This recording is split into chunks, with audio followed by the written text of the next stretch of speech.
G'day, sports fans. Thank you for tuning in to another episode of the Sports by Fry podcast. Coming back at ya with the first episode in 2023. Happy New Year. Hope you had a great holiday break. Most people have gone back to work. Been a while since I've produced a podcast. Obviously, the last episode came back in mid-December, but been working on a couple of bits and pieces. We've got the studio up and running for those observing via YouTube. You can check that out. You might notice that there's a little area behind me that JLo and I plan on doing our podcasts. We're bringing that back on Sunday at the moment, see how things go. But today I'm going to talk about AFL Fantasy. As every coach knows, AFL Fantasy platform is back up and running. So I'm going to talk through a couple of players that I think you have to pick in your initial squad of 30. Touch a little bit on the NBA MVP race as well. I dropped an article last week, about a week ago, looking at how some of the stars in the league had shuffled the order of that. So touch on that a little bit, but fantasy of the AFL variety will dominate most of this podcast. So let's dive right into it. I was one of the coaches that very excitedly got onto my computer late last night and made my first AFL fantasy side for 2023. Now, I know that there's going to be a lot of changes and a lot of tweaks that happen to your team from now until mid-March. I think it's the 19th that round one and partial lockout officially kicks off, but there's plenty of preseason stuff I'll go through over the coming months. Regardless of what happens with these 7 players I'm about to mention, though, I think they're almost surefire locks. A couple a little bit riskier than others, and there's a couple of honourable mentions as well that I'm going to talk about. But I think that the 7 players that I'm about to list are all players that you can pick now, you can leave in the spot you plan on picking them, and they'll be there by the time the season starts. Injuries, obviously, withstanding. So a couple of the honourable mentions. James Worpel in the midfield is a real cheap character who's tempting some coaches. I thought about it when I was having an initial look, and he still might bounce into one of my midfield spots, but there's another player I'm a little bit higher on than him in the similar price vein that I'll talk about later on. Rowan Marshall, he nearly made the cut. I think a lot of people are a bit worried about Tom Campbell's presence in the ruck at St Kilda. I'm hoping that Ross Lyon can just unleash Rowan Marshall, and he'll probably start in the ruck for me as well. A couple of other players that, you know, not super mainstream, but Rory Laird, priced at 120. He bossed it last year, was easily the best player in the game, only played 20 games and still scored the 4th most points from memory, but his asking price is just a bit too much for me. I view him more as an upgrade target throughout the year, but if you can afford it and it fits your team structure, I can see why people be picking Lairdy. Christian Salem down back, he's someone that I've definitely got my eye on. And the last honourable mention goes to Connor Rozee, who ended the year really well, averaged about 105 following his round 10 bye, but he's priced at 88, so I don't know, can he keep going at that 105 level? Maybe, and he's someone that I'm toying with picking, but I think he's far from a lock. So let's dive into the 7 players that you must have in your AFL fantasy side for 2023. First one is Matthias Philippou, the St Kilda rookie. He's a mid-forward priced at $283,000. And he, I think, is a rising star, Smokey. I know that there was a lot being made about him potentially being the best player in the draft in the lead up to the draft, and the Saints will be rapt that they can get their hands on him. He'll probably play on a bit of a half-forward flank, and if Ross Lyon gives him enough games, I think he can genuinely challenge to win the rising star. If not, he might be a bit sporadic and score shitty, but if he's in the round 1 team, you got to pick him. If he starts the season for St Kilda, I think that he is going to be a really good scorer. The last 3 NAB games that he played in as a junior, he averaged 148. He scored 148, 155, and then 158. So some pretty big digits right there. So hopefully he can transition that scoring capacity over to the pros, and St Kilda gives him plenty of run. Nick Dacos is number 2, a defender priced at $769,000. He's in my team and isn't going anywhere. Averaged 86.9 in his rookie year last year, and definitely didn't look out of place. He was a star for Collingwood, won the Rising Star, and there's some talk of probably not as soon as the upcoming season, but in the future, Collingwood utilising Nick Dacos more in the midfield, maybe on a wing or not just as an attacking half-backer. He's a superstar of the competition, if not already. Superstar is probably a bit of a stretch, but he's already a star, I think you can say. And I only think he's going to get better. There's a bit of a murkiness amongst the defenders, especially at the top end of the spectrum this year. But I think Nick Dacos is someone that you can probably pick with confidence, priced at 87.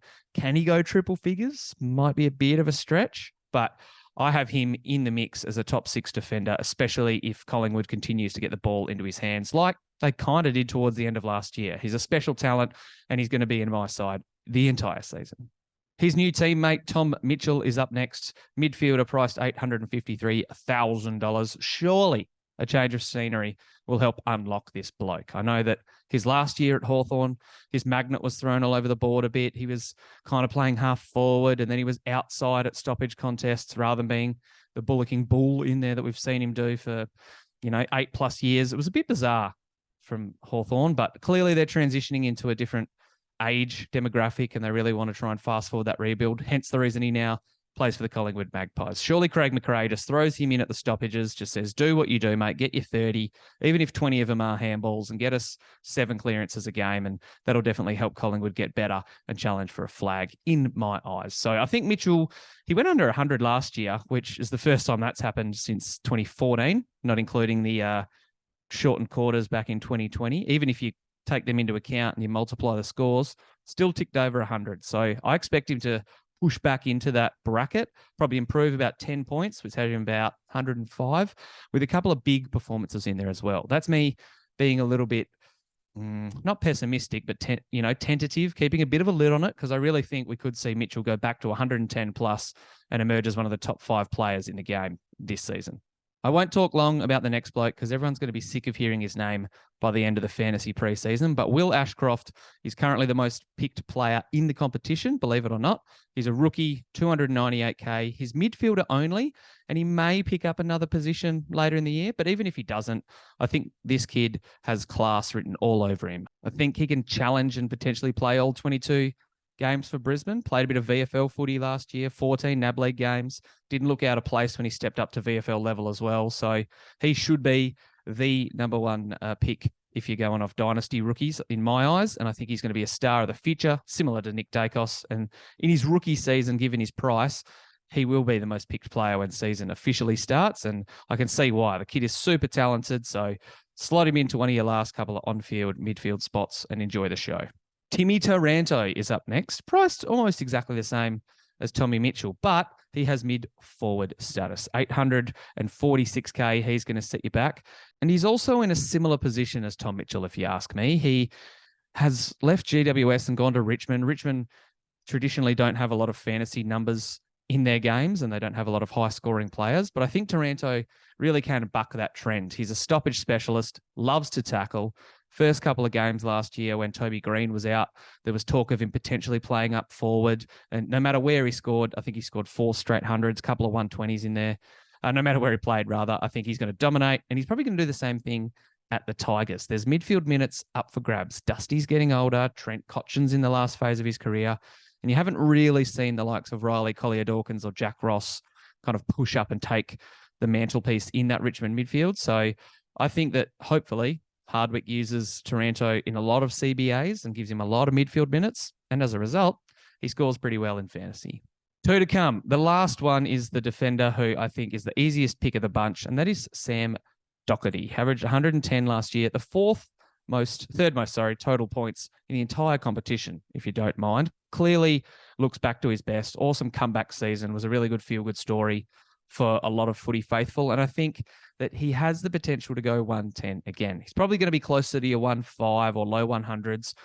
But who's really going to challenge him? Let's have a look through some of the other blokes. You got Jack Sinclair, maybe, but he showed he was pretty susceptible to a tag last year. Jordan Dawson, he's probably the one I have the most confidence in, but he's also been inconsistent at times. Tommy Stewart, not really. I don't think he's going to get the volume. Then you got a couple of other dudes that are floating around. You could go with someone like Angus Brayshaw, Alex Witherden, and then it starts to get murky in the Dacos, Hayden Young territory. So I think that Doc is a safe bet to be the best fantasy defender that we see next year. And I know that you might not get bang for your buck paying up for him to start the year, but if he's going to score the most points out of all defenders, why don't you just pick him and then you don't have to worry about having him later in the year. The final one of the 7, and someone that will not leave my side this year, barring injury, is Dominic Sheed. I might have to upload him closer to the post-buy rounds and turn him into a Jet, but I think Dom Sheed is primed for the best year of his career in 2023. He had injuries really derail him last season. He's priced at $591,000, which is an average of about 66, 63.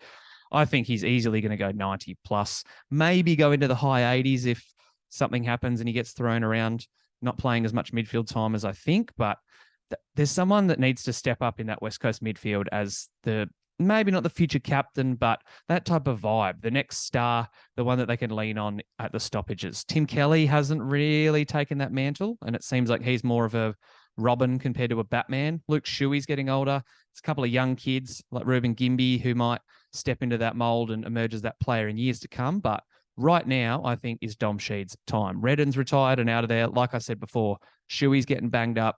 So I think there's going to be a lot of opportunity for Dominic Sheed to go bang, have a lot of handballs, have a lot of tackles, kick a couple of goals. He scores in all facets of the game, and he's too cheap to pass up on. I'm kind of siding with picking someone like him over a James Worpel, who I've already mentioned, because Worpel played all of last year and still kind of sucked. He will be better, I think, and I might have both, but Dom Sheed, the reason that he's priced so cheap is injury affected, and I think his bounce back year will be the best year of his career. Before I get out of here, like I said, I want to talk a little bit about the NBA MVP race. So most teams, pretty much every team now, has played high 30s number of games, if not the exact magic number of 41 to signal that we've reached the halfway point in the NBA season. And we've got a hell of an MVP race on our hands. I think, like I've said a couple of times before to mates earlier in this podcast, there's a loaded field with stars. It really is hard to kind of sort out your pecking order, for lack of a better term. But I think Nikola Jokic belongs at number one right now. There's a couple of players who maybe are having better individual seasons statistically.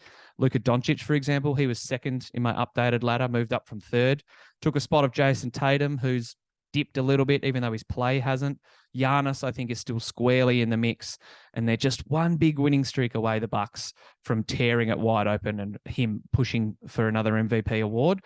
And then it starts to get a little bit weird, but I still think there's some genuine contenders in the bottom half of this MVP ladder. You look at Joel Embiid, he's someone that doesn't appear on a lot of ballots at all, which baffles me because the bloke came runner-up the last 2 years. I know Philly isn't as sexy as some of these other teams in the way that they're going about it, and a lot of people are kind of wanting to see them fail, myself a little bit included, after the way that James Harden's acted for the last few years. But Embiid is a superstar.